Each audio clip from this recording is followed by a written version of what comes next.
విద్యార్థులతో పాటుగా నేతలను కూడా ఎక్కడికక్కడ అరెస్టులు చేస్తున్నారు. ముషీరాబాద్ లో ర్యాలీ నిర్వహిస్తున్న పీఓడబ్ల్యూ నాయకురాలు సంధ్య ఇతర నాయకుల్ని పోలీసులు అడ్డుకున్నారు.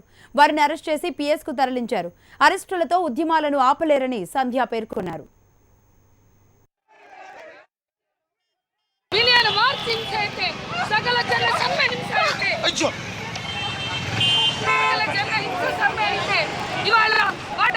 డిసైడ్ చేసుకుంటే ఈ తెలంగాణ ప్రభుత్వం ఒక్క నిమిషమైన మీకు అధికారంలో కూర్చునే హక్కు లేదు.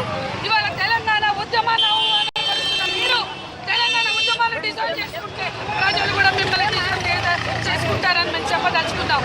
ఇవాళ సిగ్గుపడవలసిన విషయం ఇదంతా హింస అంట, దహనకాండ అంట.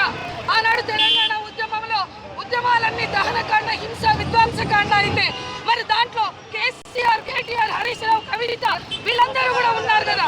మీరు కూడా ప్రజల ముందుకు వచ్చి మేము హింస చేశాం, మేము దహనకాండ చేశాం, మేము విధ్వంసకాండ చేశాం అని చెప్పదలుచుకున్నారా? ఇయ్యకుంటే చెప్పండి అని కూడా